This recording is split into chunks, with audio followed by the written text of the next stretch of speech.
Oh no.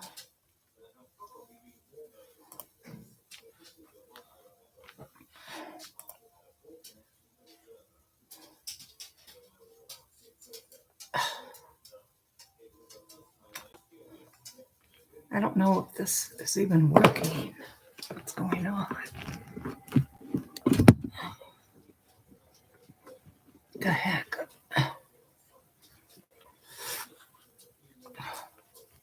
I don't see anyone though. Is anybody here? I couldn't get it going.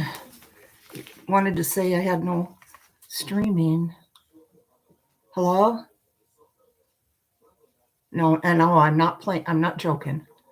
I'm not playing around. I'm serious. Hi. I don't know if anybody. I don't know what happened.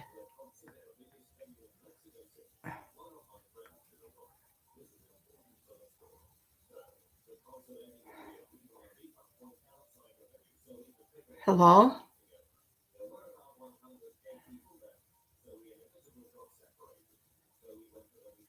Hello? It says there's 9 thumbs up. Hi, Haley. Hi, Jenny D1.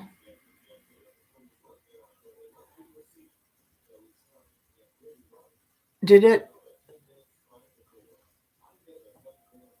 Is this right where you guys were? Hi, QB. Hi, Karen H. Just thought I'd come live for a little bit. Hi, Shalamatong. Shalamatong. Hi, Nana Patty.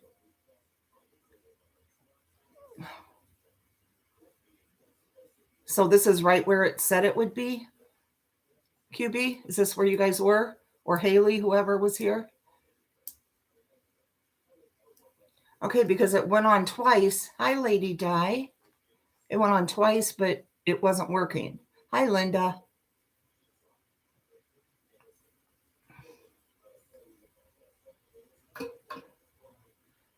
I see a lot of ramblers in here today. This stream is only for the scooter people. Hi, Tammy. If you are not a member, if you're not in the membership, if you're not in the Patreon, and if you're not in the Discord. Hi, Steph. This really isn't for you because I'll be talking about some very private things that I don't want out there. Okay. Hi, let's see. Laura Lynn. Hi, Sherry, Shirley. Tammy, you are a member. You're already a member. So, yeah, I'm going to look for spooky stories. Don't worry, Steph. I do have the books here. Okay. But just be warned, if you're not a member of this channel, you may hear some things that you never knew. They may be shocking. Okay, brace yourself.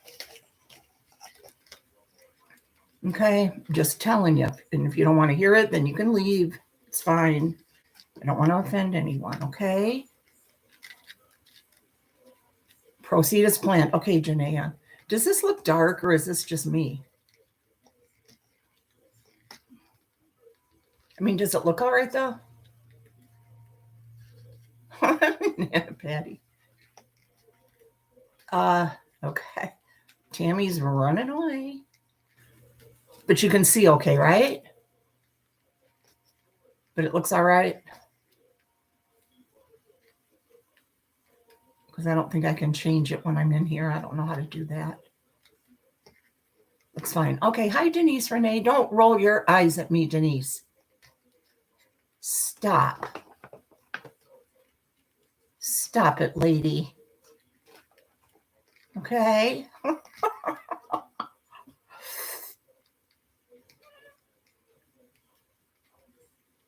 This one won't stop. She won't leave me alone. Little shadow, no biggie. Okay. All right. Where's Kevin? Where's Carolyn? Moo. Davita. Lisa's. Everybody. So, do you guys want a spooky story first? Do you want a recipe from an old cookbook? Or do you want some lonely heart, well, not lonely hearts ads, but ads, old ads that are in the back of these good old day magazines?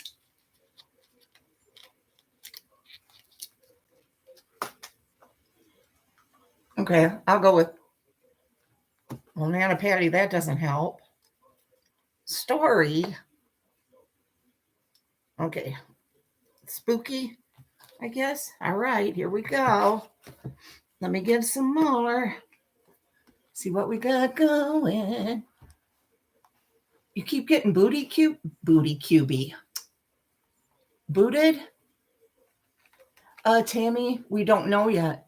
We don't know. Still up in the air. Right, Tammy, I know. I do not know. I know nothing. I know nothing. No more than you do. Okay? I'm sorry, but that is the truth. Not making it up. Telling the truth.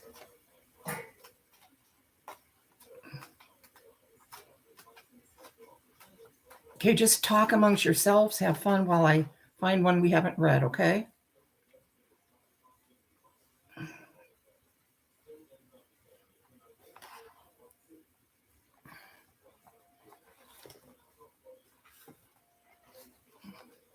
I'm ordering more of these books too. I've been looking online. There's a bunch more. Oh, I know. Hold on, guys. I think I can get one right here because I was looking on my phone for this series, and one of them was like an ebook. Just one second.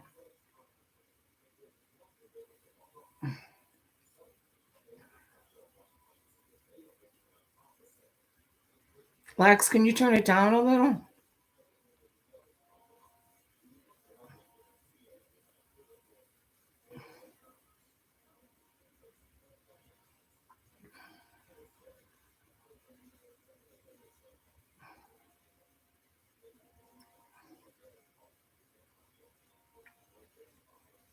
Okay.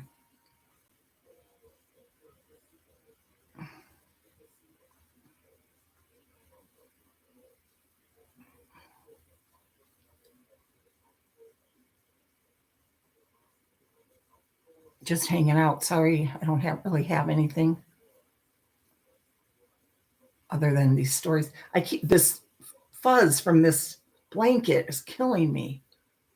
It ends up everywhere. Yeah, Steph, those are good. Hey, Lex, do you have a Stephen King book we could read? That's rated PG.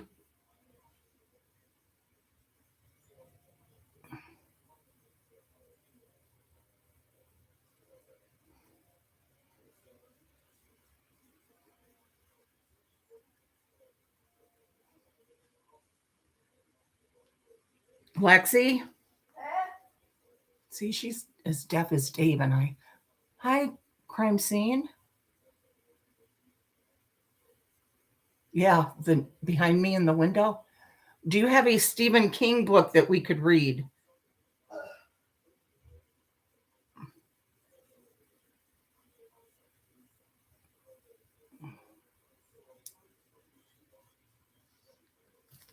Hold on, guys. Sorry. Don't hate me. My phone updated and it's being so strange.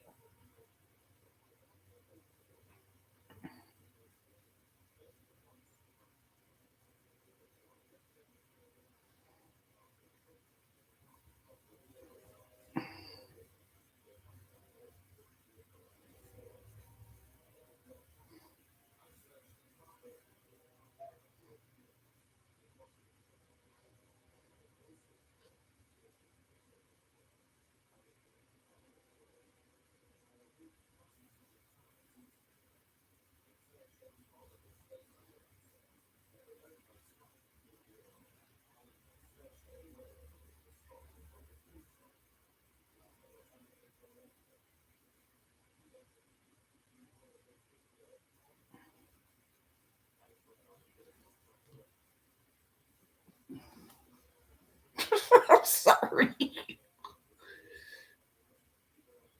Dean Koontz, you like him, Tammy? Really, Sherry?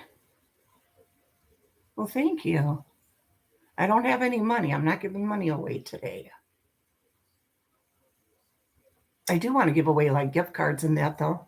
Once, I get 2,000 subscribers and stay there for a while, I would like to do something like that.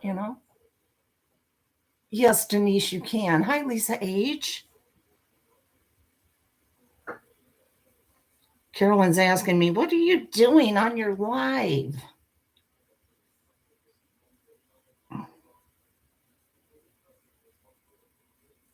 Good. I can't get it, guys. I'm sorry. Ever since it updated.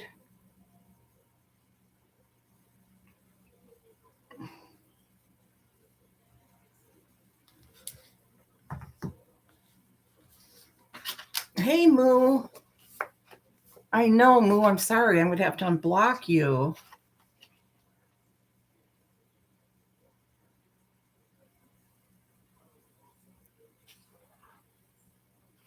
Tammy, you're in Washington, aren't you?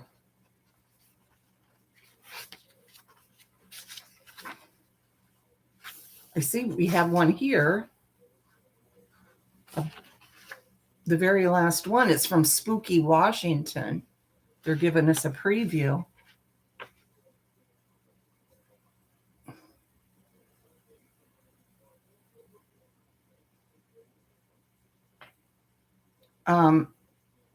It's called At the Market in Seattle, Washington. All day long, I've been looking forward to a visit to Pike Place Market. My husband wasn't that interested in shopping, but he'd agreed to take me to the famous street market if I'd let him go charter fishing in the Puget Sound the next day.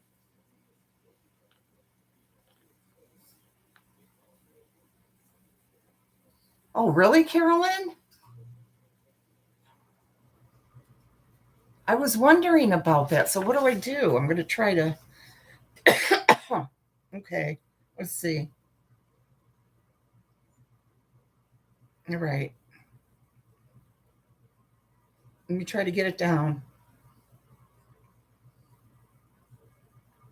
I know you've showed me how to do this before.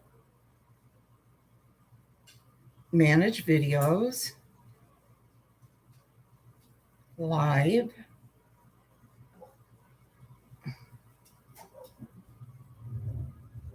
It's not showing up.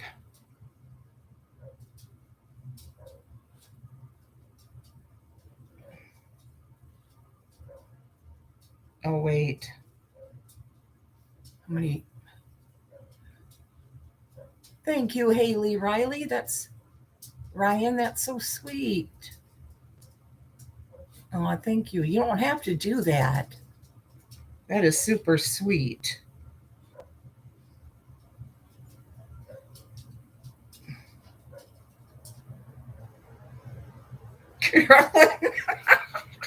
I see what you did there. Where is she?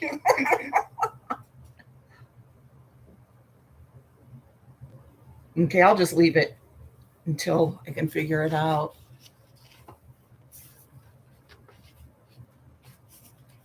Aw. Hi, Captain Lee. Outside for a smoke at the hotel.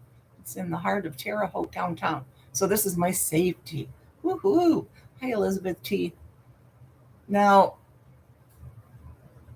yeah, I see we have many ramblers here. Okay. Um, for those that weren't here when I made the announcement, you may hear a lot of things that are shocking. A lot of secrets may be told. Okay. Just fair warning. This is basically really for the scooters that are members here and in Patreon and Discord. You may not know what we're talking about, okay? And don't worry about it because it doesn't concern you. Just saying. Okay, Lisa H.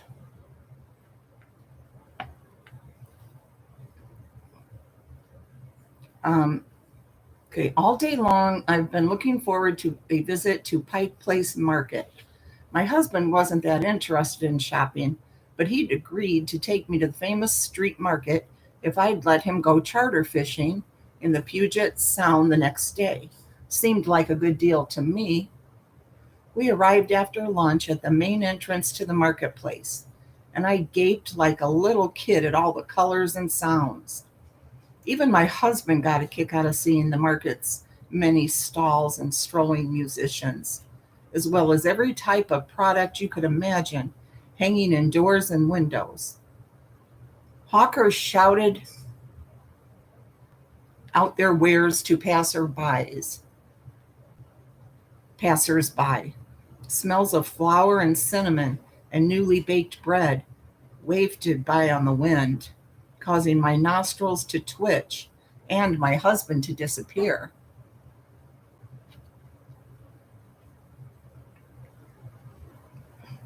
Carolyn, please be nice. That's all I ask. I was just getting worried when he reappeared with 2 fresh baked cinnamon rolls in his hand. That's all I ask is a little respect. Hey, 10th Angel. Linda Gelb again. Crime scene. They are, don't worry. I'm just giving them something to run with, so they can run back to their channel, Ramblers, and say what all's going on here. How they like to report on us. So we'll give them something to talk about, crime scene. We munched happily as we strolled through the crowds. Hi, Lark. As bright and colorful as the goods being sold.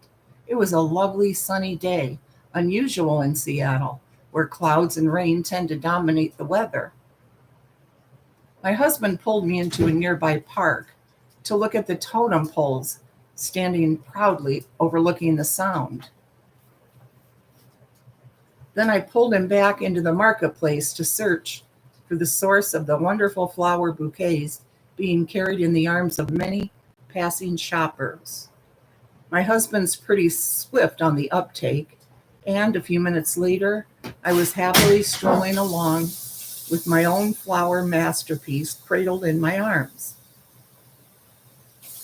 At this point in our meanderings, we hit a solid wall of people, far too many to be moving through the narrow space between the stalls.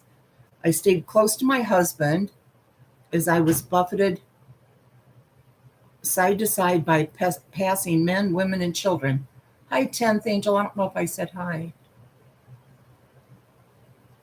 I got an elbow in the ribs at one point, and a very rude young person cursed at me when I stepped in his way.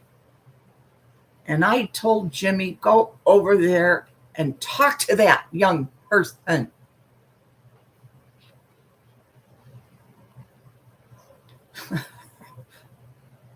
Then someone stepped on my foot with the heel of a boot just outside a jewelry stall.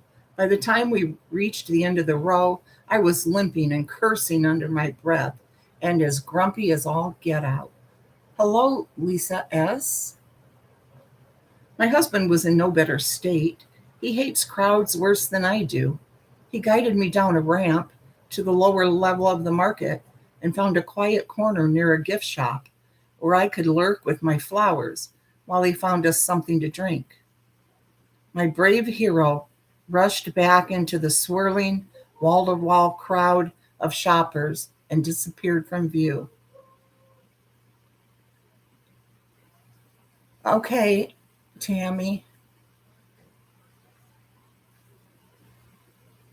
I pretended to browse the nearby stalls, moving slowly in my little backwater, nursing my lovely flowers and trying not to put too much weight on my throbbing foot.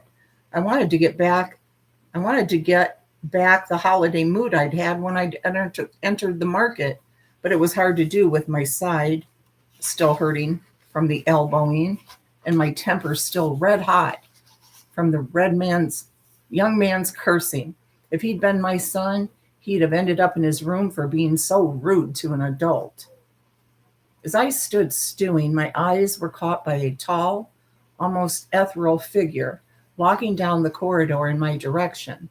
She was a striking Native American woman with long, dark braids reaching to her waist and a lovely native basket in her hands.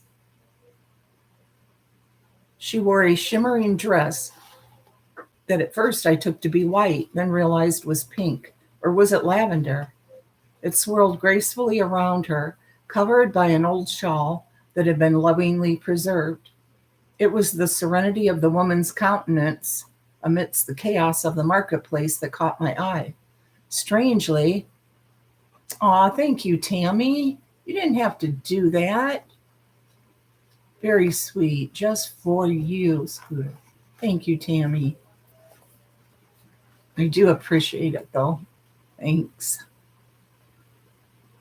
Now I know Carolyn's laughing, saying, look, Jimmy, hi, Jeannie's talking about life. Another rambler. But we're happy to have you. You're welcome, crime scene. I won't tell.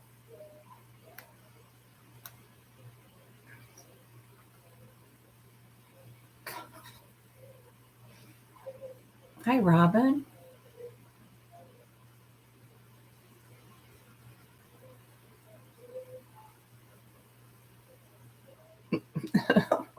Thanks, Tim.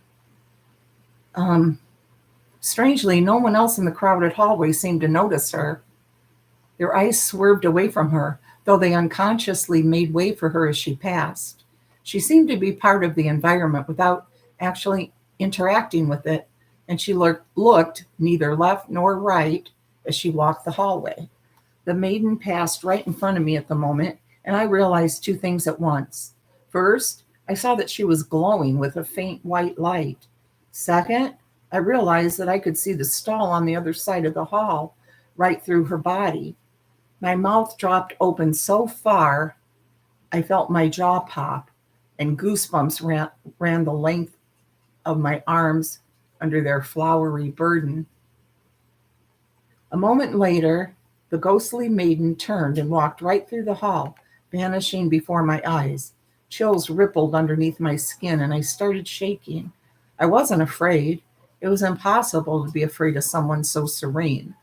But it but I felt horribly uneasy and distressed at the sight of something so unnatural. At that moment, my husband appeared, holding two cold cans of soda. Come on, honey, I found a place for us to sit. He caught my arm with his free hand and guided me out of the marking place to a quiet bench overlooking the sound. He must have felt me shaking because he kept peering anxiously down at me as we walked. Once we were seated with the huge bouquet, bouquet, not bouquet, bouquet, between us on the cool stone bench, and I'd had a few calming sips of soda, he asked me what was wrong. I told him at once about seeing the ghost of the Native American woman in the marketplace. I've always made it a policy to tell my husband everything that was happening in my life, and I wasn't about to make an exception now, even though he probably wouldn't believe me. Anyway, what I'd seen was so amazing and so surreal that I had to talk about it. It was so strange seeing a ghost in a crowded hallway, and no one else seemed to notice her at all, I concluded. Maybe I imagined the whole thing. To my surprise, my husband shook his head. I don't think you imagined it, he said. Your story dovetails nicely with some rumors I've heard recently about Pike Place Market.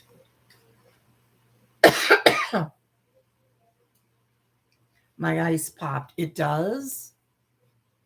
Yes, it does, he said, patting my hand comfortingly.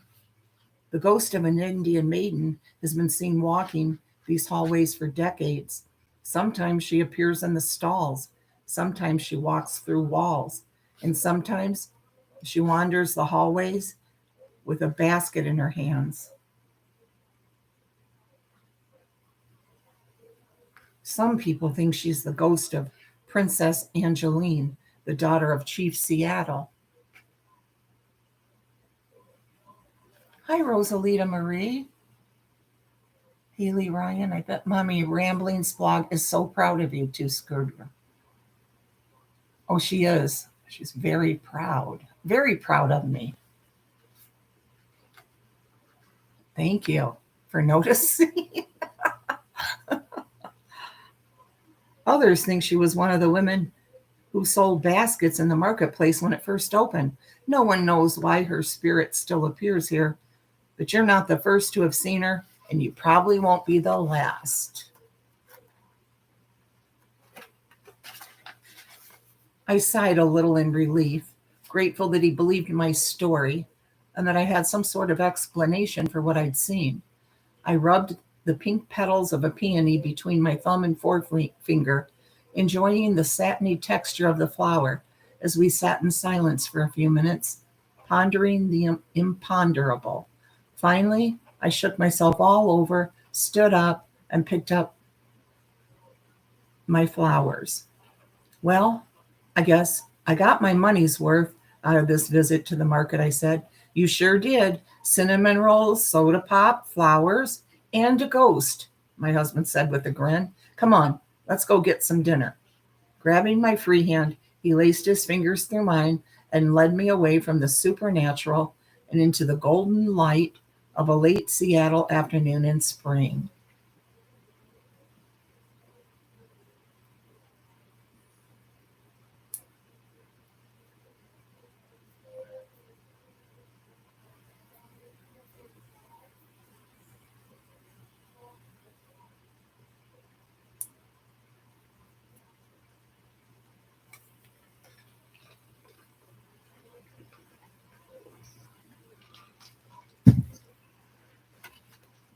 Let me find another one in here.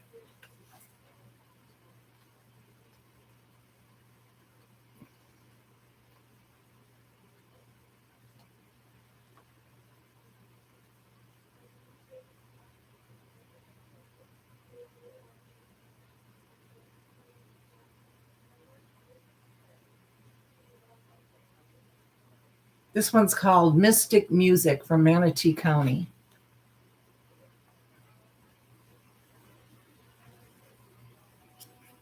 I don't watch that, Robin Lane. I'm not even remotely interested in it. Oh, the baby's great, Jeannie. Thanks. He's just great. I am old now, and my life draws to its close. Many are the memories that have fled from my aged mind.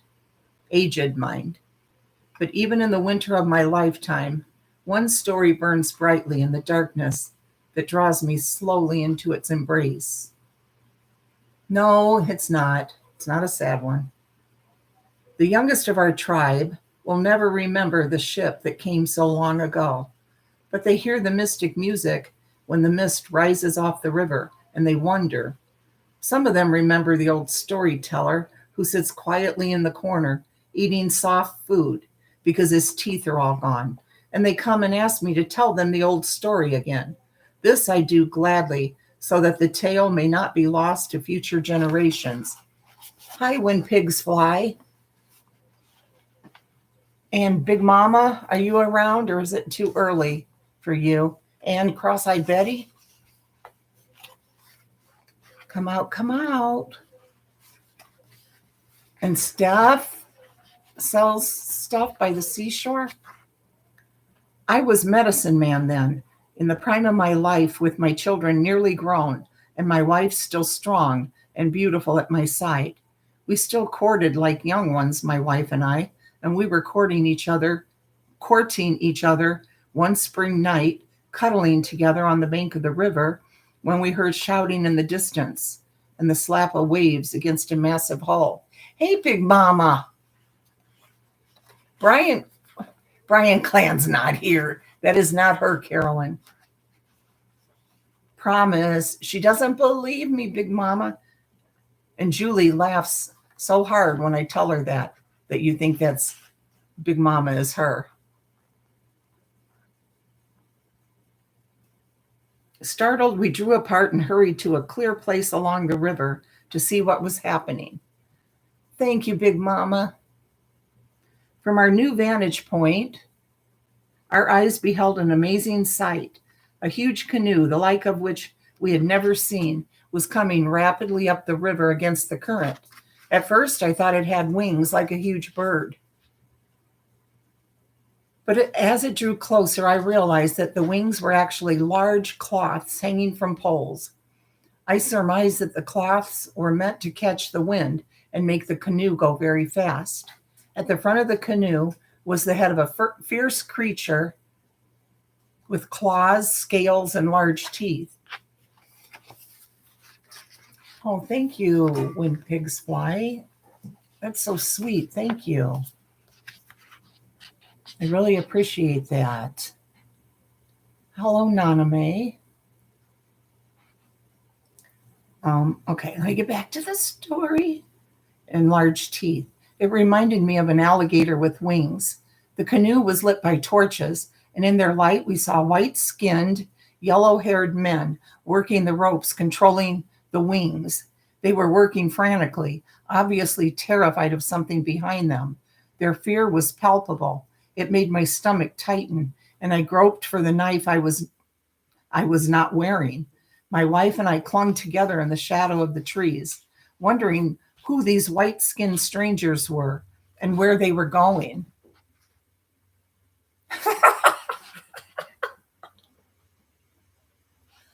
Hi, Felicia. Then we heard shouting from downriver and saw at a distance that two more large canoes were following the first. I had been in enough battles to know when an enemy means to destroy the one they chase, and I easily read that menace in the approaching boats. No wonder the white-skinned ones were so afraid. Aboard the huge canoe before us, there was much frantic activity. The white-skinned men were hauling strange packages up to the edge of the canoe and throwing them over the side. As they did, a woman appeared at the front of the huge canoe beside the carved beast like a flying alligator. She held a strange stringed object in her hands, and she began to play it while the men aboard the canoe tossed their packages into the river's dark waters. Music floated over the water. It was so lovely that my wife started to cry. The woman with the musical instrument had long hair that rippled to her waist. It was as golden as the rising sun. I had never before seen such hair. The huge canoe before us seemed to lurch in the water as the woman played, and I realized with a sudden jerk of my heart that it was rapidly sinking into the river. The craft was so deep in the water that the slight wind filling the cloths could no longer move it. Water poured in over the sides of the canoe, washing the feet of the warriors and the lovely woman playing the music. We must save them, my wife whispered. Her words were echoed by several voices from behind us, and we realized that the shouts of the men in the pursuing canoes had summoned others from our village. Suddenly, there was a flare of brilliant light and a huge boom like thunder. It came from one of the enemy boats pursuing the yellow-haired ones. Something huge and round smashed into the part of the large canoe that was still above the water. The canoe broke apart before our eyes, throwing the yellow-haired men and the lovely musical woman into the water. With astonishing speed, the alien canoe disappeared beneath the dark water of the river, the large poles with their cloths falling into the river like logs and sinking along with the rest. What was more terrible than the sinking of the canoe was the absolute silence that followed it. The woman's haunting music had ceased abruptly in the violence of the blast. The wind sprang up around us as we stood frozen, stunned by what had just happened. The enemy canoes were suddenly upon us, sailing right over the place where the canoe of the yellow-haired people had sunk moments before. The dark-skinned men in their winged canoes had angry faces and menacing eyes. At the sight of them, I motioned for our people to fall back into the trees. Anyone who could make such a large boom and sink a huge canoe like the one we'd seen was not to be trifled with. There was nothing we could do for the strange white-skinned people. They had gone to their death bravely and in silence, save for the sound of the woman's music. Whatever was in the packages they had thrown overboard. Oh, let's make Scooter the biggest and the richest used to. Oh, how cute, Haley. Thank you. Hi, thank you so much, Haley. Now stop. That's enough now.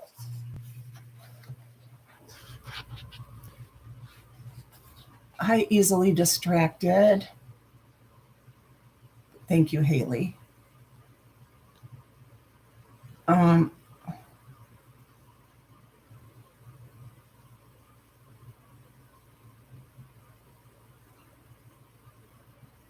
Whatever was in the packages they had thrown overboard was now amply guarded by their spirits, and I, for one, would never betray their treasure to those evil men who had murdered them with one binding blast.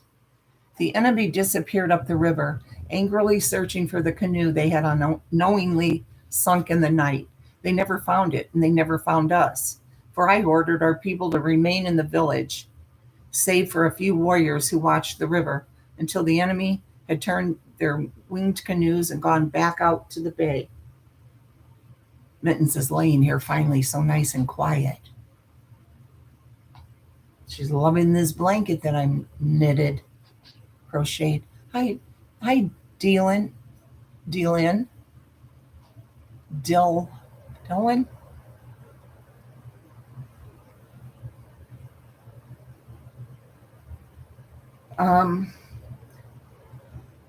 The story was repeated with wonder among our people, and a few of the younger boys wanted to dive down and get the packages thrown into the river by the yellow-haired men, but we forbade them to do so. The men had died to preserve those packages, and their spirits would remain to protect them. To take them from the river would anger the spirits and be a terrible act of sacrilege against the beautiful woman who had played her mystic music as they died. I dreamt about the haunting music more than once during the year that followed. Would I ever hear such a wonderful sound again? I even tried to make an instrument like the one the yellow-haired woman played, but it squawked at me sourly. My wife finally burned it because it was making her crazy with its terrible noise. A year after the chase of the winged canoes, as the youngsters in the village had dubbed the story, I was awakened by the lovely sound, hi Angie Brooks, of a stringed instrument. It was playing a tune I recognized immediately as the song played by the yellow-haired woman. My wife had awakened before me and lay listening to the music. We rose together and followed the sound down to the Manatee River. The sound came from the center of the river, directly over the place where the winged ship had sunk the previous year. We stood hand in hand, listening to the music as other members of our tribe crowded on the bank beside us. This time the song played all the way to the end, untroubled by the enemy blast that had interrupted it a year ago. We didn't see the spirit of the yellow-haired maiden, but we knew she was there, guarding the treasure buried at the bottom of the river. Ever after, the mystical music sounded on the Manatee River once every year in the spring. We looked forward to it, my wife and I, and whenever we heard it, we told the story to our children and our grandchildren. I am old now and have heard the mystic music many times.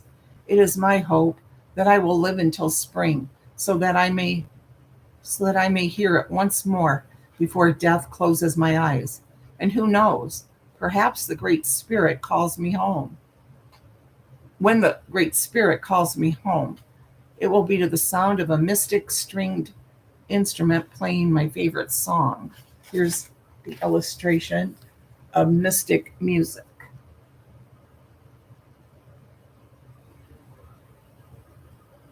That one wasn't really scary or anything.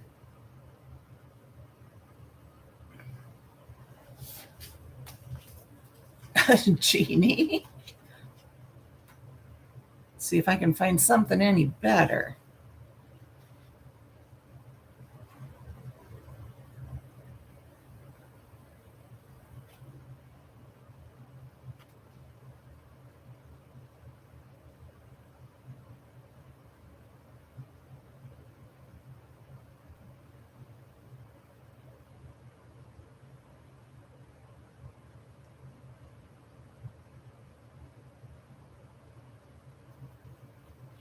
Um,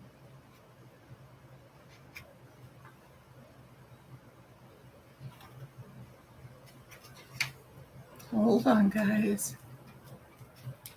I have to try to find one we haven't read.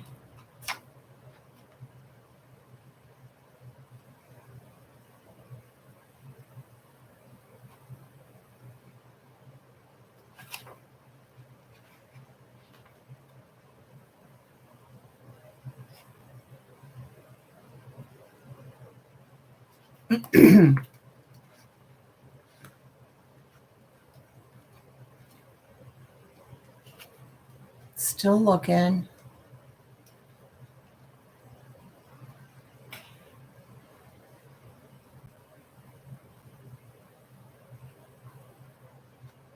Hi, Whisper. Hi, Element.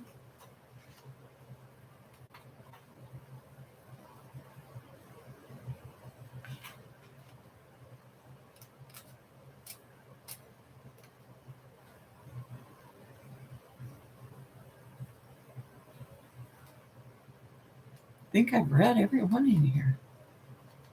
This book.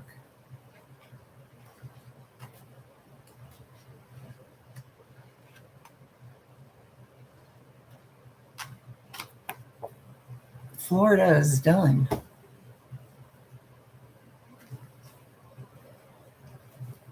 Let's go back to Jersey. Hi, Danielle. Hi, Jen Lucas. Well, we got us quite a big crowd here tonight. Everybody's wanting to hear the drama. Well, Robin, yeah, I read every one out of there, every story.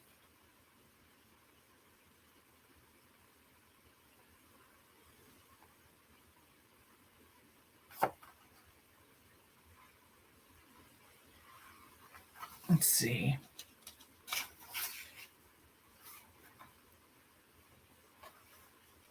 We got the Devil's Duets.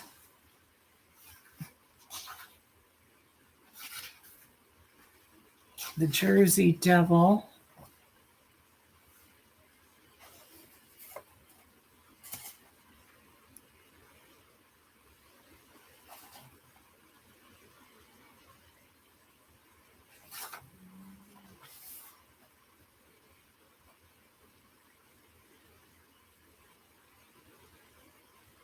The Grimm from West Milford. Do you know where that is, Danielle?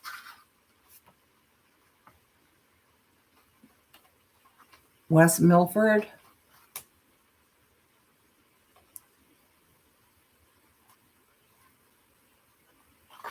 Nope.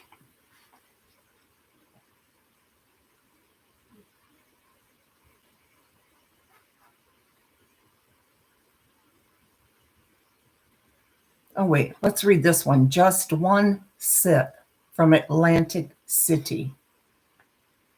The casino was hot and noisy that night. My friends were playing the slot machines like there was no tomorrow, but I had already won a tidy sum and didn't want to blow the money on another game of chance. So I decided to pocket the cash and go outside for a walk. Not many people were on the boardwalk, which was fine by me after the crowded casino. I slipped down to the beach and listened to the soft grumble of the ocean waves as I strolled along in the semi-darkness that had settled around the glow of the city. I like coming to Atlantic City every once in a while, not so much for the glitz and glitter, but because my family has lived along this section of the Jersey shore for several generations. Let me get a sip.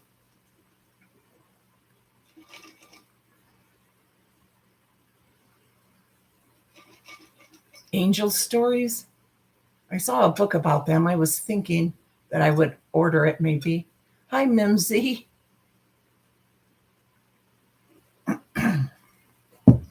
Not many people were, oh, I already read that part.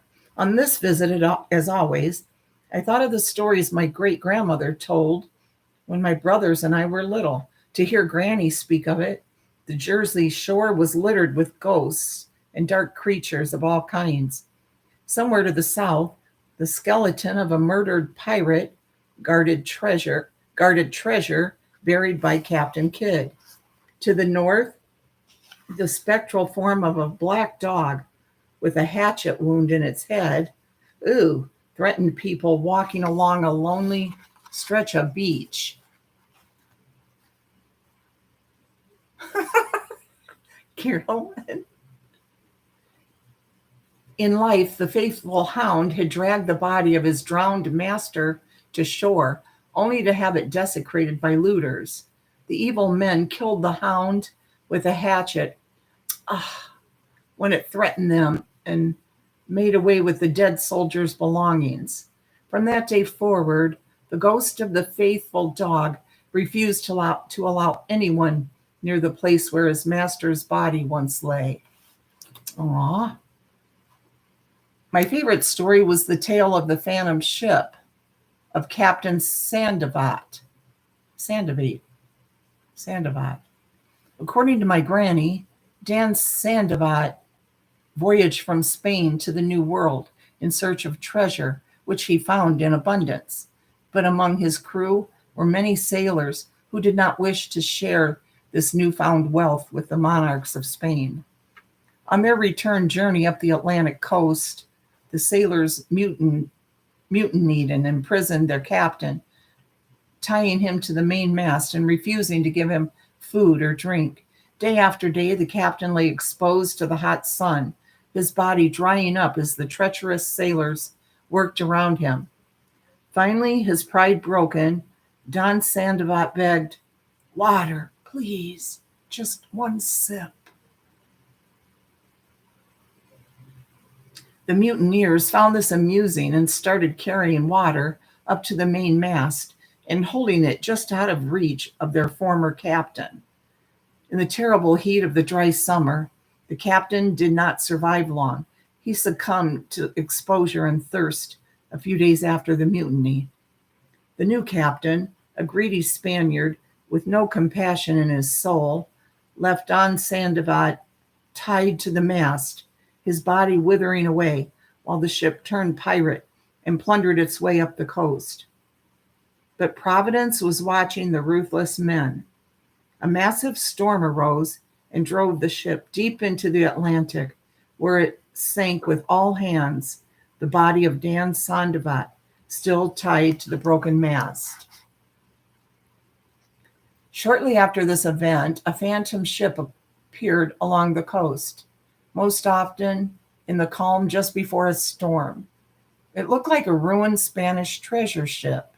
Observers noticed that its mast was broken, its sails were torn, and the corpse of a noble-looking Spaniard was tied to the main mast. The ship was crewed. Mimsy Girl, in honor of Bobby Ramblings. Thank you, Mimsy Girl. That's really sweet. Thank you. It was crewed by hideous skeletons wearing ragged clothing. As the vessel passed other ships or houses near the shore, the skeletons would stretch out bony hands and cry, "Water, please. Just one sip of water." But no one could help them, for the crew of Don Sandoval was eternally doomed to roam the Atlantic, suffering from thirst in payment for their terrible deeds against the captain and the good people they plundered. This scene played through my mind as the sea sighed and lapped at my feet. The wind was picking up, and clouds were scuttling over the full moon, obscuring it from sight. A storm is coming, I thought, pulling my coat tighter around me.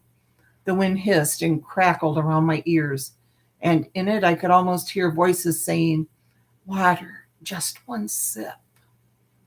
I shuddered, cursing my vivid imagination. Granny's stories always spooked me, but I felt more frightened than usual. After all, I was walking alone on the same coastline where Sandoval's men had once marauded and killed for the sake of treasure they did not live to enjoy. Tornado. It seemed best to head back to the boardwalk and the casinos. But before I could turn around, a flicker of light out at sea caught my eye.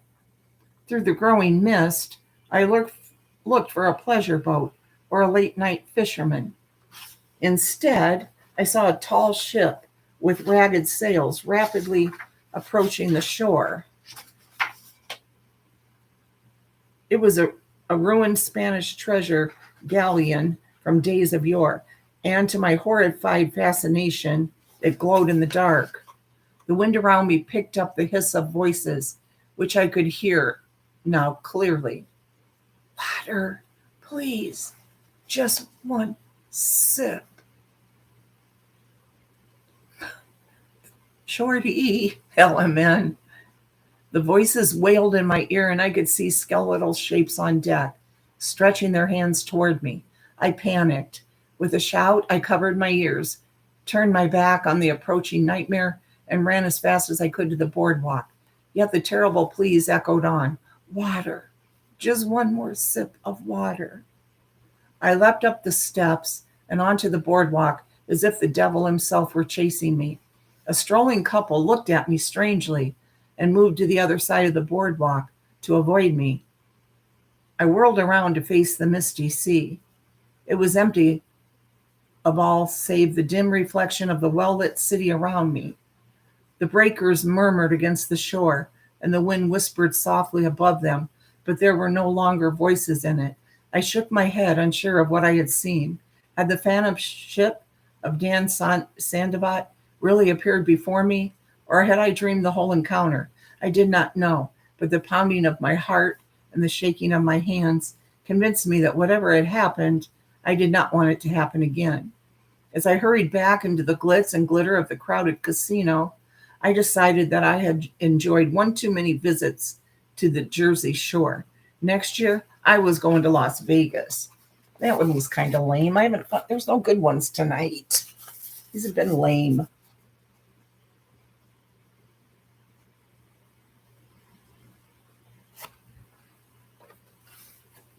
Sorry, guys.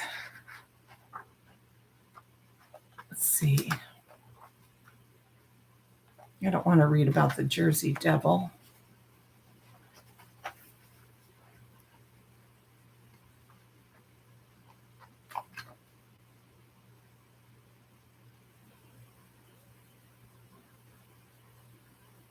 I don't want to read about Blackbeard. Danielle, everything in New Jersey is about pirates.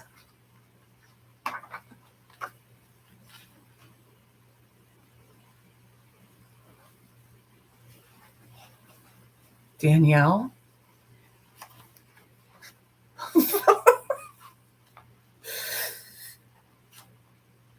Okay, that one was good, though. Express Train to Hell.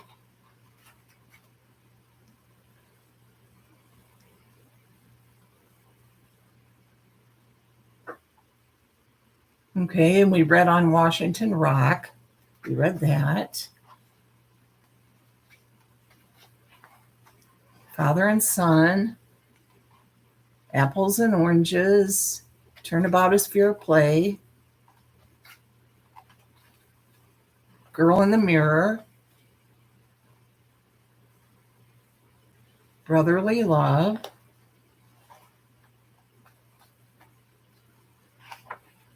Figure in the Window. The Author Returns. The Searcher. Yeah, Pigs When Pigs Fly. That would be great.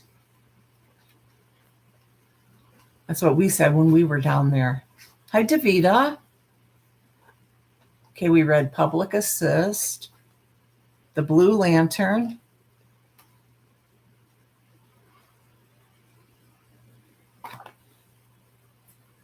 Okay.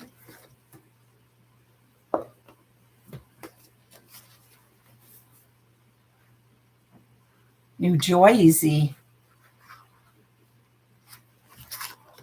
Heel for Vida. Carolyn, look at that.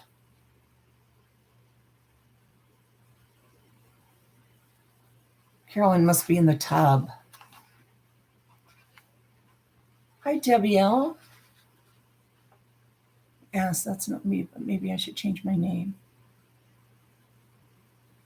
I don't know what was being asked, but no, keep your name. Keep it. Debbie L. Don't change your name. No, don't.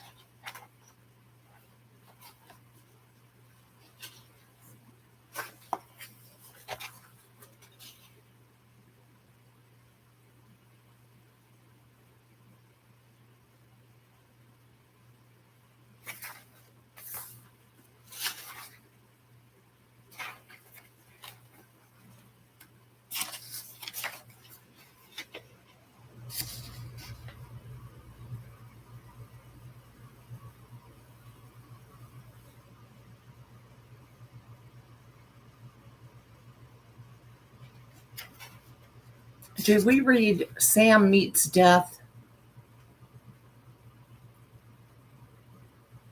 Is this the one where the neighbors played that trick on the guy?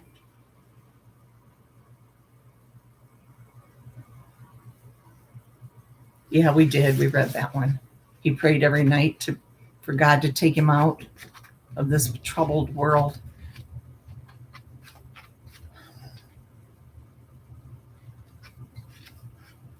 Right. Yes. That's right, Robin.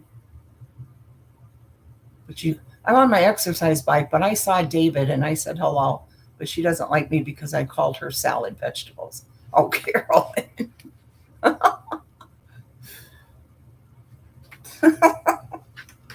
So funny. She knows you were playing it around, girly girl.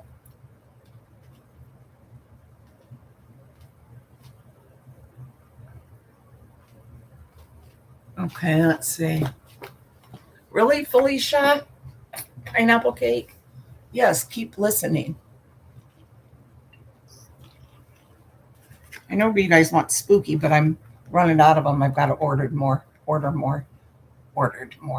You back, Alicia? Or easily distracted? I have stuff to make a pineapple upside down cake. I would like to make it.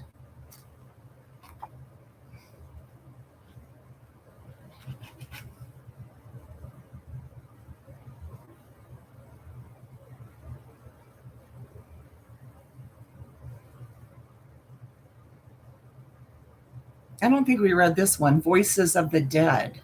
Winchester Mystery House, San Jose. Davita, this one is back in California. I don't remember this one. It was a society marriage, but a happy one. She married the heir to the Winchester, or did we?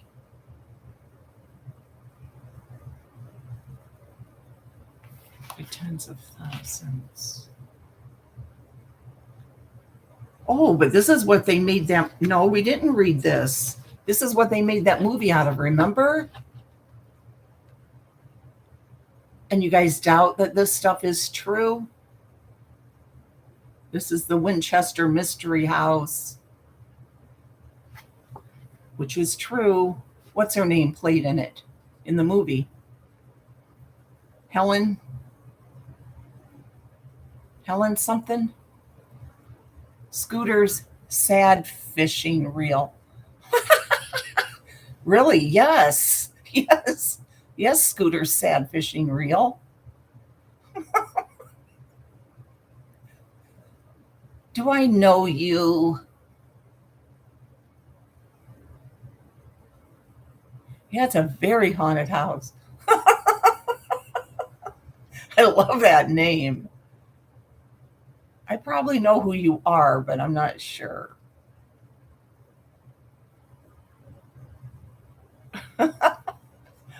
How funny. Yeah, okay. Mira. Helen Mira played the lady. Remember? She played the daughter, I think. Okay, we'll start over. Yeah, this is good. It was a society marriage, but a happy one. She married the heir to the Winchester Repeating Arms Company, which produced thousands of rifles for the Civil War. She was the belle of New Haven until tragedy struck. Her little daughter, her Annie, died of an infant disease when only 6 months old. She was stricken with grief, convinced that the death was a curse upon her family. For many months, she shunned society. Gradually, with the help of her William, she triumphed over her grief and resumed a normal life, but there were no other children to ease her loss. Then William was stricken with tuberculosis. She watched him slip away from her, leaving her alone. She became the heir to the immense Winchester Repeating Arms Company fortune. To her, it was bitter compensation compared with the loss of those she loved so dearly. Do you guys know what I'm talking about? Hi, Wendy Jones. Mira, Mira, Mirren, Helen Mira. But don't they say Mira? Helen Mira? Mirren. With Helen, starring Helen Mirren. I think your mods think I'm a troll. Are you Moo? Hi, help me, Rhonda. Whoever you are, I don't want to know. Don't tell me. I think it's fun. I love your name. Don't tell me who you are.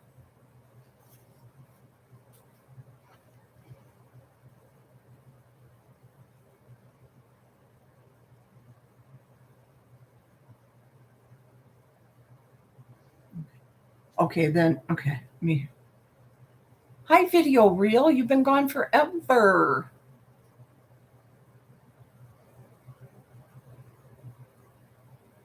That's so pretty. Well, thank you. Must be awfully happy to put all those hearts and flowers. What, Robin? Helen Mirren. It's Helen Mirren. You're right. Calm down, Robin. It's Helen Mirren. That's right.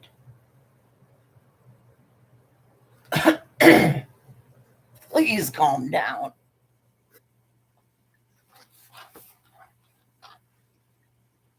Then William was stricken with tuberculosis. She watched him slip away from her, leaving her alone. Okay, Moo. She became the heir to the immense Winchester Repeating Arms Company fortune. To her, it was bitter compensation compared with the loss of those she loved so dearly. Inconsolable and convinced that her family was cursed, she sought the counsel of a medium. The psychic confirmed her hypothesis. He contacted the spirit of her husband, who told his wife that he was being tormented by the tens of thousands who had lost their lives to the bullets of Winchester rifles. This is why first her baby and then her husband were taken from her. Through the medium, she asked her husband what she should do to lift the curse and was told that these dead required a place to live.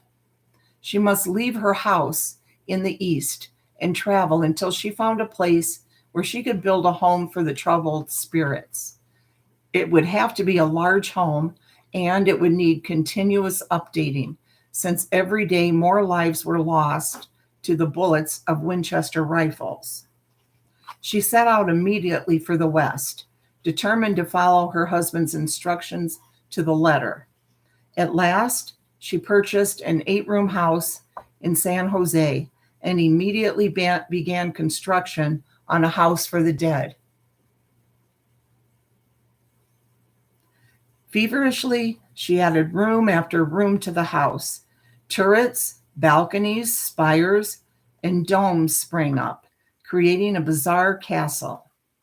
Hundreds of artisans and builders worked around the clock every day of the year to accommodate the Winchester ghost. Yet still she felt them watching her, listening to her words, dogging her steps, and entering her dreams. She wanted to appease them. She wanted to reach out to the dead, to hear their voices, and discover what it was they wished for her to do. To accomplish this, she constructed a bell tower and an inner sanctum that she called the Blue Room. She had a servant toll the bell each night at midnight, the witching hour, when the spirits came to the house. Then she would enter the Blue Room, dressed in brocade robes, and she would listen to the voices of the dead. At 2 a.m., the bell would toll again, signifying the end of the night's consultation. Who watched this movie? Who watched it? We know you're just joking. Scooter Sad Fishing Reel. Love that name.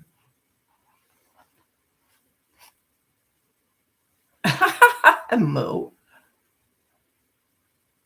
You saw it, LMN? Did you like it? Bonnie and I saw it in the theater. And then when it came out, I rented it for Dave and I watched it again with him.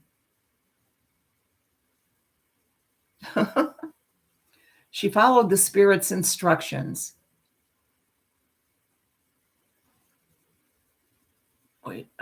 She followed the spirit's instructions, building rooms and chimneys, secret passageways and towers, cabinets, doorways leading nowhere, balcony after balcony, and a staircase ending in the ceiling. Rooms were constructed, taken apart, and reconstructed.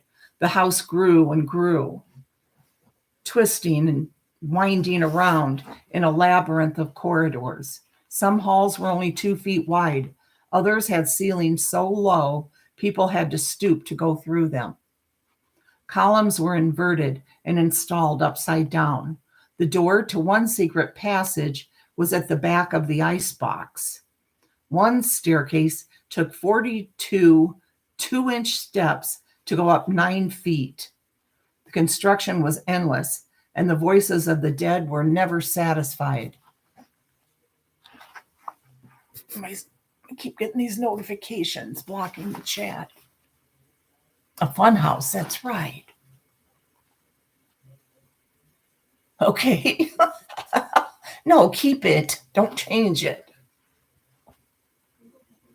She quickly learned that the dead had a favorite number, 13.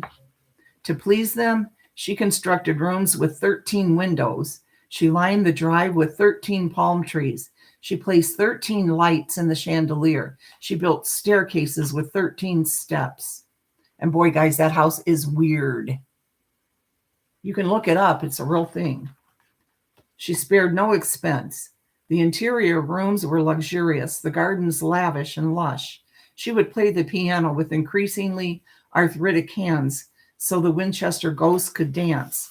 She gave up drinking after a ghostly handprint appeared in the wine cellar. She threw elaborate dinner parties for herself and the dead. Still, she could feel the eyes of the dead upon her. She grew frightened and reclusive, afraid that vengeful spirits would find her in her increasingly large mansion. She started sleeping each night in a different room and made the house even more maze-like and twisted to keep the dark forces at bay.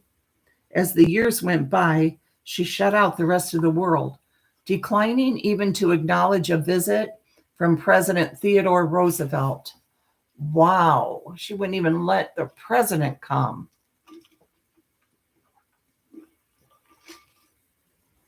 Oh, wow. Only the spiritualist Harry Houdini was allowed entry into the mansion. Still, the work went on. A room was constructed with a window in the floor. Rooms were created within rooms. One door opened onto an 8-foot drop to the garden. 13 drainage holes were put into a kitchen sink.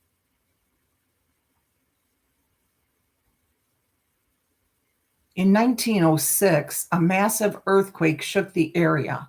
In moments, the 7-story mansion was reduced to 4 stories, and she was trapped for an hour by a blocked door. Terrified, believing that angry spirits had caused the quake because of her extravagance in constructing the front of the mansion, she stayed on a houseboat for a time and had the front 30 rooms sealed off. But the voices of the dead drew her back to her dwelling. Death came to her in 1922. With her passing, the carpenters ceased all construction, leaving half-driven nails in the walls. She had continuously added to the house for 38 years and spent $5.5 million to appease the dead.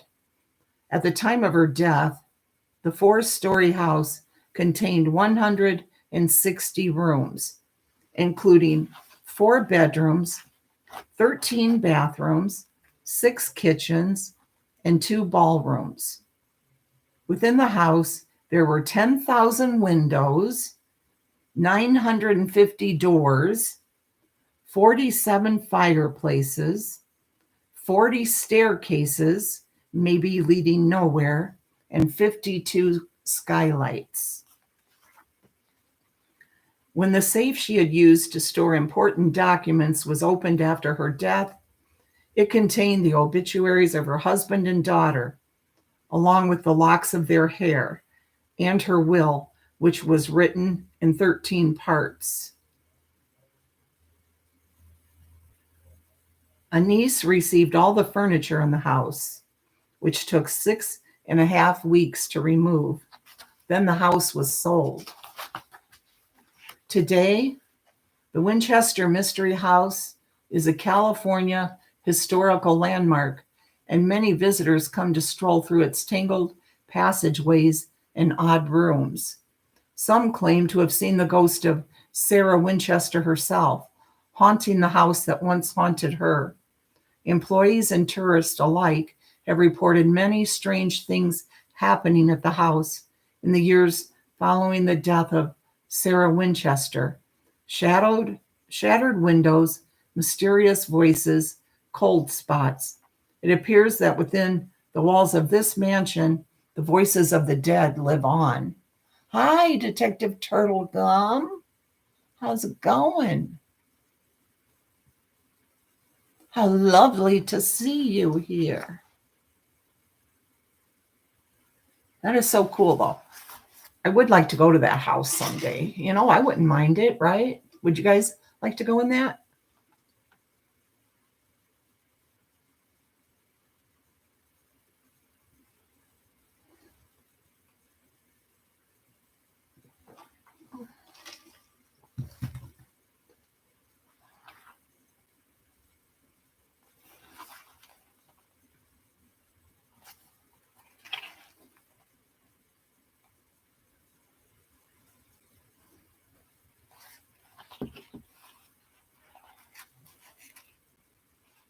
Oh, has it been kicking your behind? Really? Up to 500? That's so cool. Congratulations. That's wonderful.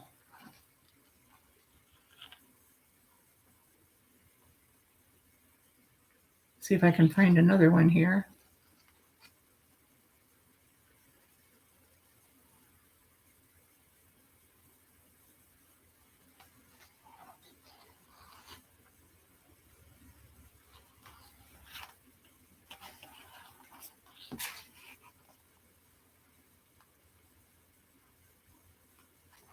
How long has it been? 1 hour, 15 minutes.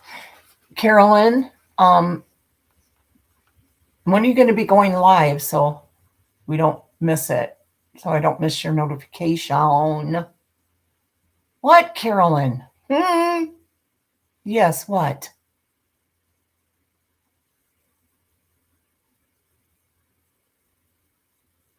What are you saying yes for? Oh, you're just saying. No, Danielle, I was only teasing. Probably in 30 minutes. Okay. I'll just keep on reading. Carolyn, have you ever heard of that house? Or the movie?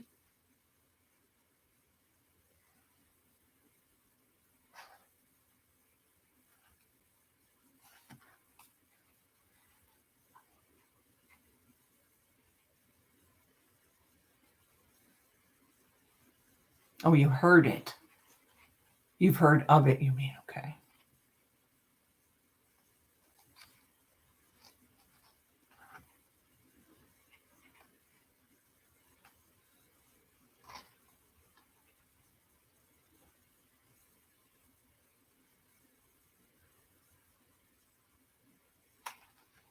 Oh, here we go. The Bells from San Diego. And Amityville, yep. Chewy Gum TV. That's who was Detective. Sorry, just down today. That's okay, Carolyn. Understand. You're allowed to be. The Bells, San Diego, California. From the time she was a little girl, she remembered hearing the bells. She would awaken from a deep sleep to see the light of the full moon beaming through the window, and on the breeze she would hear the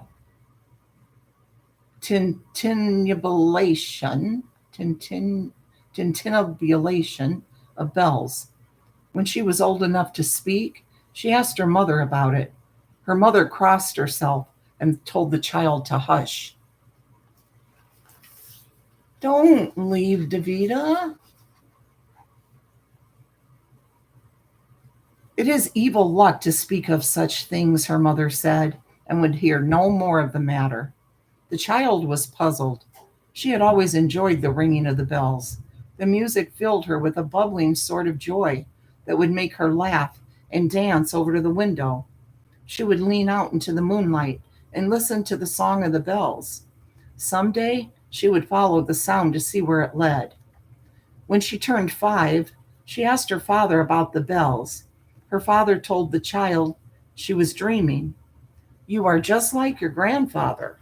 He also spoke of phantom bells that rang in the night. Did he ever follow them? She asked her father. His smile faded. Just once, child, just once, he said heavily. Her father would speak no more of the matter.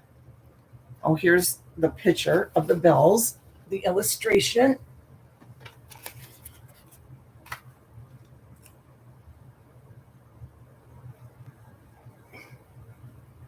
Hi, Susie B. No, you haven't done anything, detective. What's the matter? It's all right. It's all cool.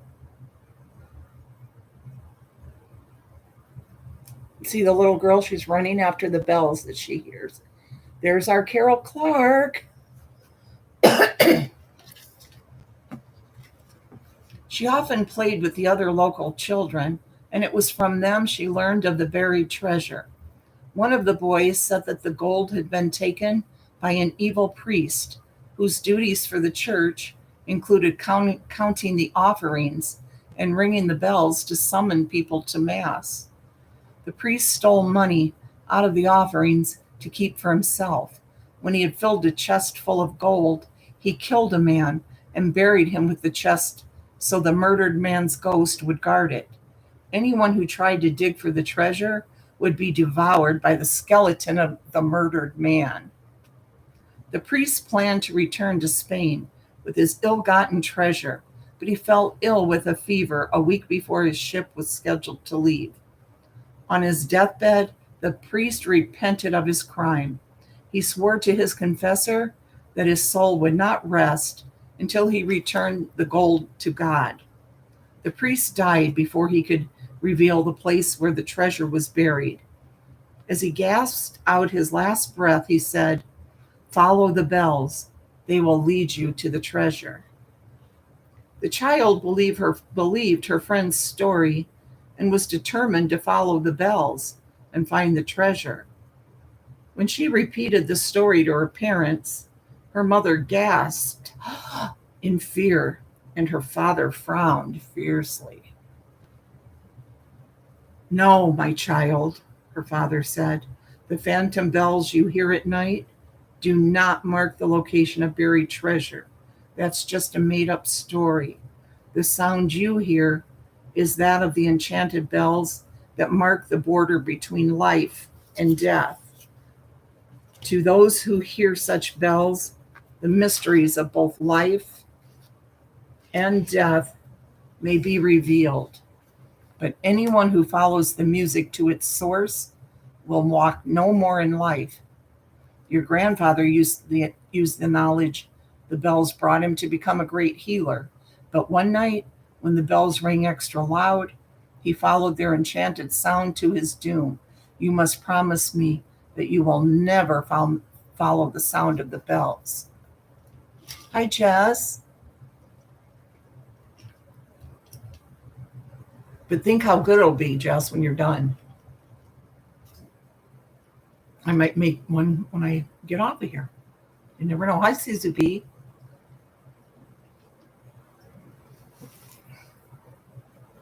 Reluctantly, she made the requested promise. She was an honest child, and she kept her vow. And so she kept her vow, although she often thought about the phantom bells. She was sure that her father was wrong about the bells. How could the sound of bells mark the border between life and death? It seemed much more likely to her that the sound of the bells was sent by the priest to show people the way to the buried treasure. Then one day, her mother fell ill. Night after night, her father sat up with his wife, who was in terrible pain. The local doctor could not help her, but he spoke of a physician who might be able to cure the woman. The physician specialized in rare diseases and had healed many people whose lives might otherwise have been lost. It would cost more money than her father had to hire his services, but without his help, the local doctor feared her mother would die. Frightened by the doctor's words, the child decided to find the buried treasure marked by the bells and give the money to the special doctor to make her mother well. Oh no. She waited impatiently for the night of the full moon to come so she could follow the bells and dig up the gold. When the night came, she listened for the bells. About midnight, she heard the sound of the phantom bells, and immediately the child slipped out of bed and dressed herself for a journey. Then she crept out of the house and picked up a shovel that she had hidden in the shrubbery. She followed the sound of the bells to the end of the lane, through the town, and out onto the open road. As she rounded a bend, the child heard the sudden thunder of horses' hooves, which muted the sound of the bells. A runaway wagon came screeching around the bend, headed straight toward her. In that moment, the child saw the glowing white figure of a man standing between her and the runaway wagon. Come on, Mittens, open the gate. Come on. I swear she does that on purpose.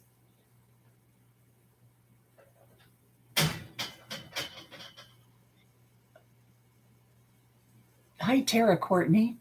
Is that Chucky? Yeah, that's Mittens for real. I think she did make it through. She does that to, I think, annoy me. Because I saw her open it even further when I said, come on and open it. Okay, let's see.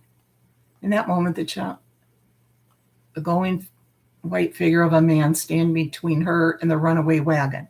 The sound of the bells grew louder. She could see them now, hanging in tall towers that marked the border of a faraway, misty land, and she knew then that her father's explanation of the bells had been the correct one. Around her, the roadway grew dim and the distant land came into focus. The border between life and death drew close to her. The glowing man was standing in front of the nearest bell tower, only a few steps away. He beckoned to the child. In that instant, she realized that that man was her grandfather. Ooh, that gives me goosebumps, but in a good way. Her grandfather held out his hand. She hesitated.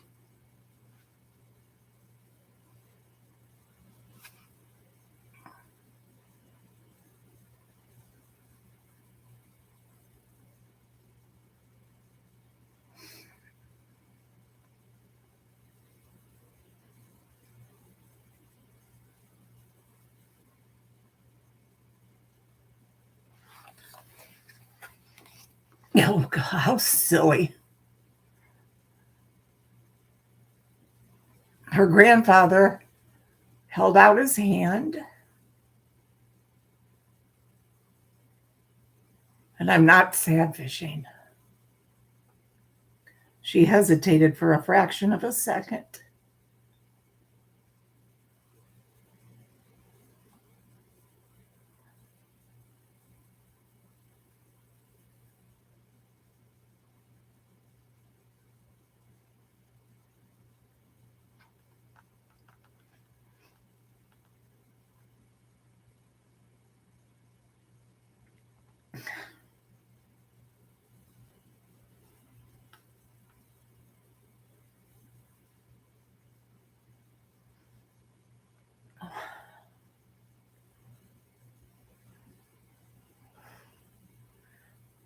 Okay, her grandfather held out his hand. She focused. She hesitated for a fraction of a second.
Then she and her,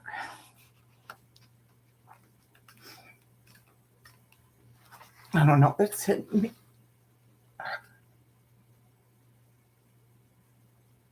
Let's see what else is here.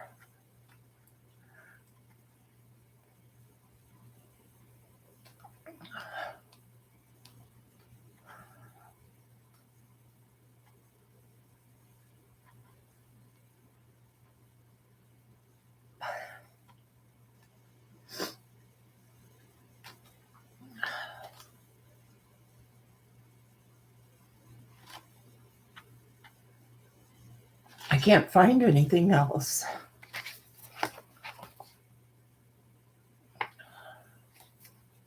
Gonna have to order some more.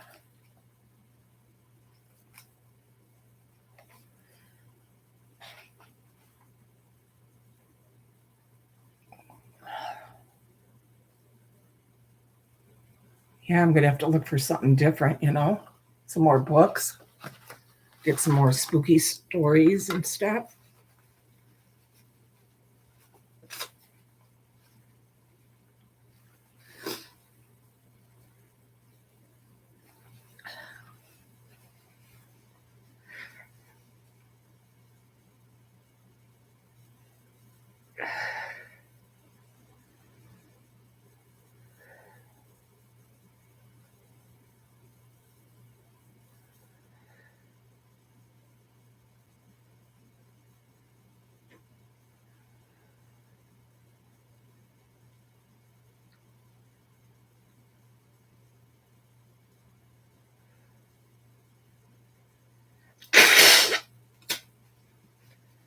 Carolyn, what are you doing?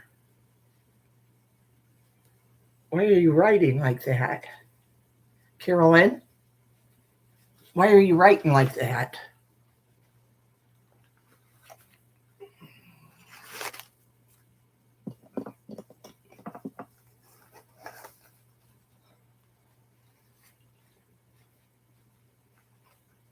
I bet she doesn't even know it, right? She probably doesn't even know it. Her chip's acting up.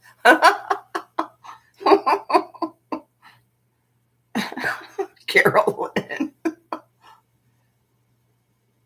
She doesn't have a cat.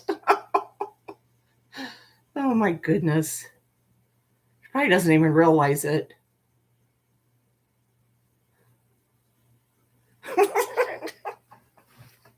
Carolyn. Carolyn.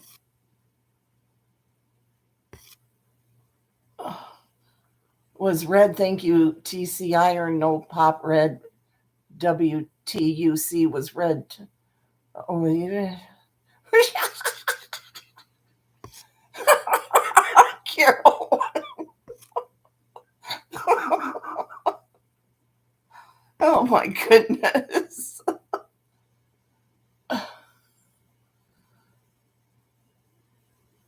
Oh, Carol.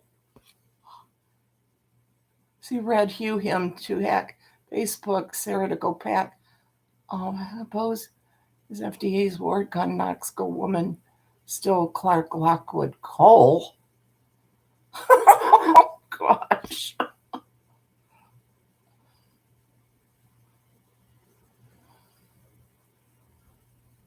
You know what? I'm wondering if her TV's going or something.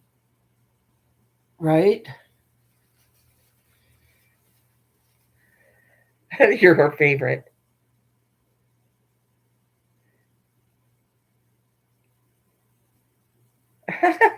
Carolyn must be stuck and she doesn't know it. Smoking that weed again.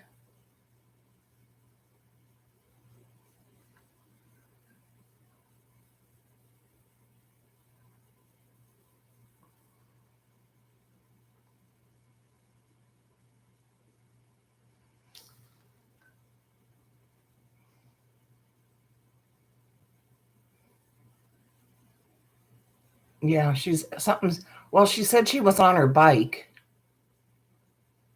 You know, she was on her bike, so right? Maybe it's stuck down or something and she doesn't even know it. Probably going really fast.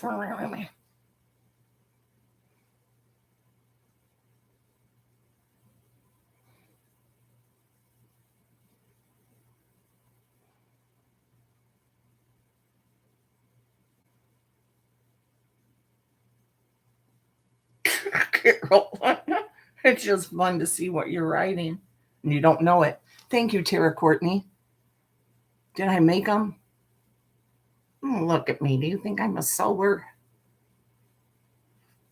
But no, I don't. So got them at Family Dollar. Believe it or not, Family Dollar. Family Dollar.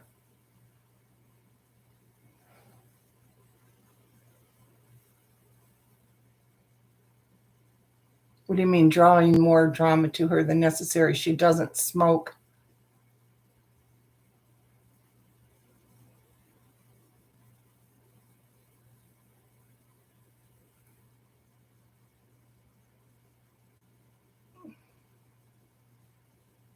Hi, Jimmy.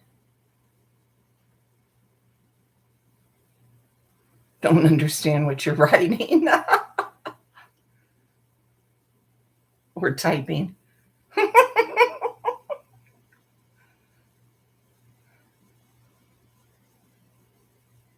Yeah, that's a joke, a joker. Somebody that we all know, they're friendly. I don't know who it is, though. Hi, Jimmy. I live in Indiana, Tara.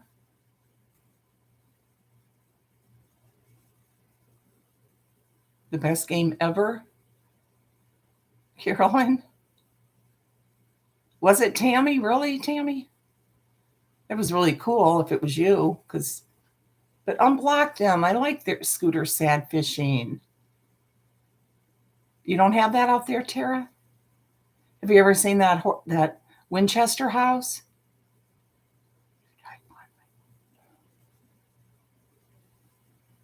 Tammy or an alias Glenn. Oh, Lisa.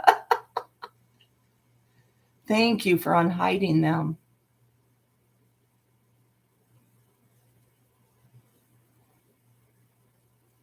Are you still on your bike, Carolyn?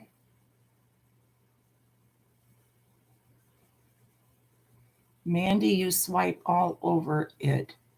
Is like Mad Libs. I don't know what that's about.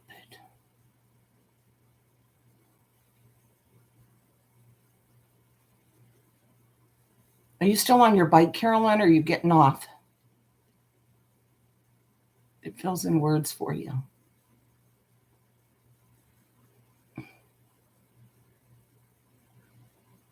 Might be watching the Grammars. Grandma. It is hysterical. You called Jimmy. Why?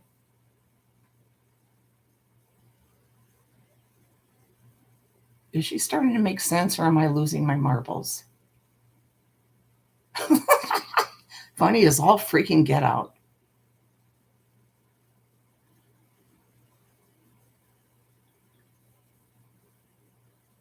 It looks really fun. Looks really fun. Oh, doing Mad Libs, Carolyn? Is that what you're talking about? Looks like a fun game. She said she was on her bike, wasn't she, Jimmy? No, she wasn't even typing. You could tell. I think she was, I don't know what. No, Jenny, knock on wood. See?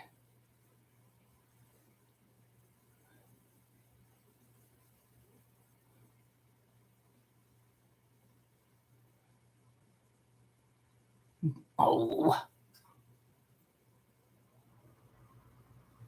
I'm calling her, Jimmy.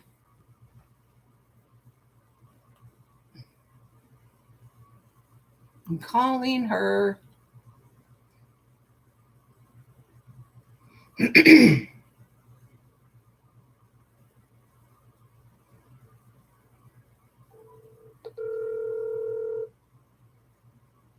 Guitar. Hello? Do you know you're typing like crazy in the chat and it makes no sense? Yeah. What's happening? It's the best game ever. Oh, you're doing it on purpose? Yeah, because if you go to type something and your keyboard comes up on an iPhone and you swipe it across with your finger and all different directions, it fills in words for you, and it's hysterical, the sentences. It does it here too, Carolyn, on my phone, on Androids. It'll do it on Jimmy's. Oh, but it's hysterical, the things that it's filling. I'm just going in these and going in and around. Oh, okay, because Nana Patty called Jimmy thinking you were going to... Oh, my gosh. Oh, no, it's filling in all kinds of things. It's hysterical. Okay. You guys can hear Carolyn, right? That she's doing it on purpose? Well, I'm not playing a game. It's hysterical. Yeah. Okay, and Jimmy's playing the guitar? I guess I'm not in the same floor as them. Oh, yes, that's right. You guys have that big mansion. Yeah. Okay, Jimmy says, yes, I swipe. But if I swipe while I'm physically busy, it comes out as crazy. Yeah, but I'm just making like different designs, and my thing like shows a trail, and I'm just making pretty designs, and now I'm watching when it comes out, and it's hysterical. Oh, wow. Well, see, mine doesn't do that. It is the best game ever. Oh, wow. Okay. See it go hop. This is like, I'm having the best time. Okay. I have to show you when I'm online, and I'm just making all pretty designs with pitching, and it's hysterical when it's putting up there. Oh, okay. All right. Okay. Yeah. All right. Okay. I'm going to get off now.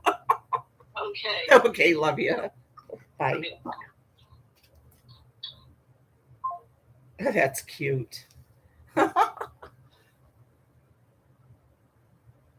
Yeah. My something or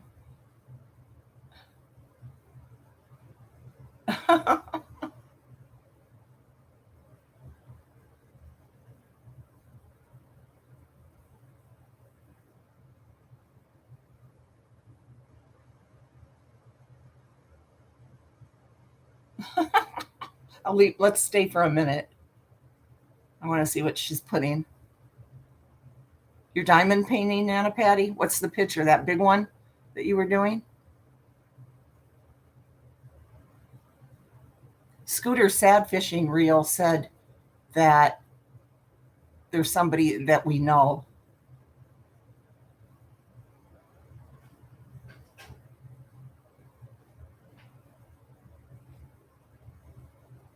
And it's not Moo. Oh, yes, the monster diamond painting. Karen. Oh, Robin. She's giving Robin Lane the rolling eyes. I love everybody's different attitudes. Some things are funny. Some things are funny. Some don't understand it. Some are annoyed. Some are confused. We all got our own little thing going. Hi, One-Eyed Blind Arts.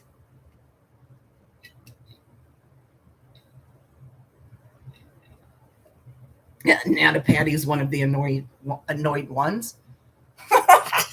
Danielle's one of the laughing ones. Karen says it depends on her mood each day. I believe that about you. I know, Karen. Felicia is just glad Carolyn's feeling better. Denise was worried. Nice to see you too, One Eye. Some are loving it. Points to self, which is Lisa. That's cute. I get my peaches down in Georgia. Oh, I know that song.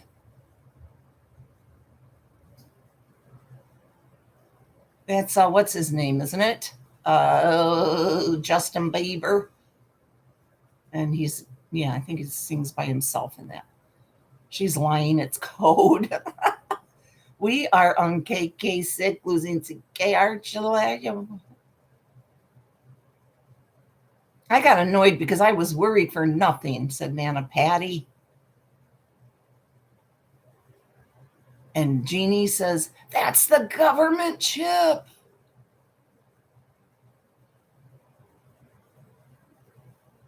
And Robin Lane said, we get the point.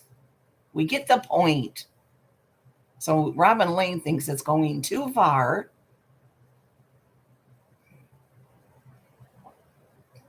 Susie B was a bit worried. She thought it'd be funny if the words actually said something. Scooter Sad Fishing Reel. Blame Kevin. He's slipping up. He's not even here. Caroline, I can't believe you said that, said Nana May. Afraid she had a stroke, said Debbie. Did it help me, Rhonda?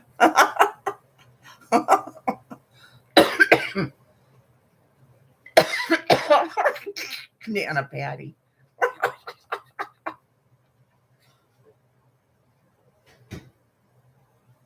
Yes, that she was hacked or having a mental breakdown.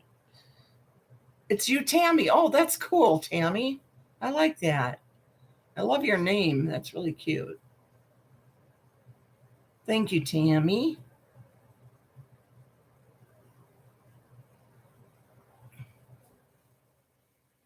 Look at all that stuff.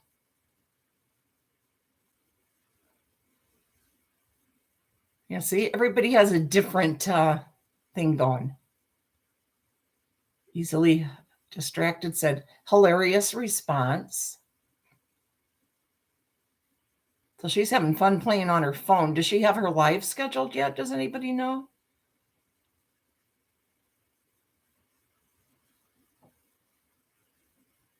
Lisa's in hysterics now.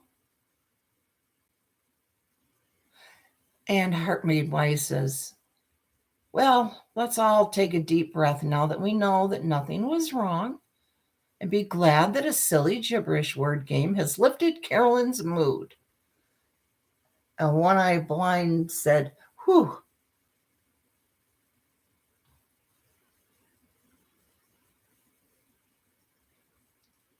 Let's see.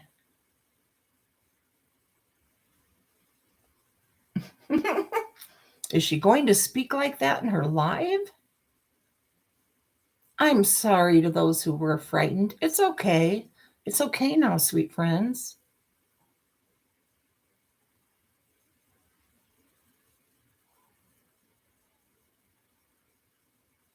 Yeah, so it's an actual game. I never heard of that. That's different. I can just run, like this and words will pop up, but it's not a game,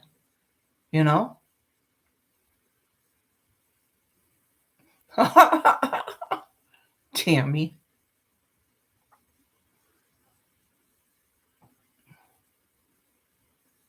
Oh, that'd be crazy, Karen.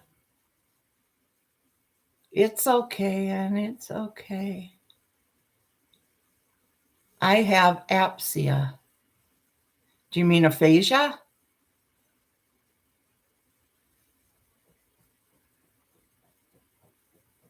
See, she would make a good coder for the army. Pain meds finally kicked in, easily distracted. LOL. Good night, Robin Lane. Right, it is funny to her. Good, she's having a fun old time. Let me see if she has a live scheduled yet.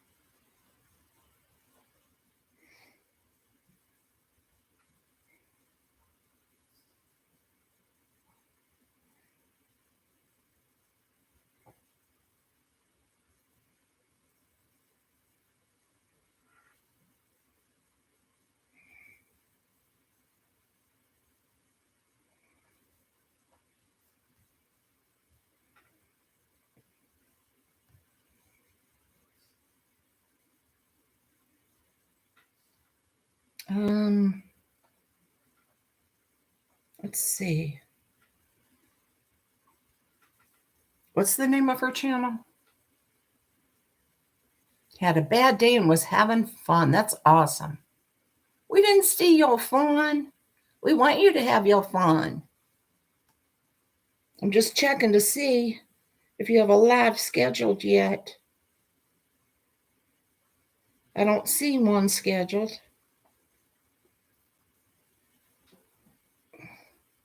But you said in about a half hour.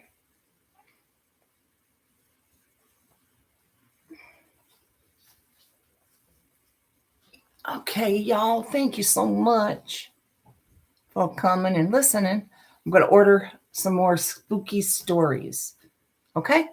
And we'll have lots more. But I do still want to read from good old days, so hopefully a few people want to listen to that, okay? Hi, Tracy Kloss. Bye, y'all. You'll be taking your ball and going home now.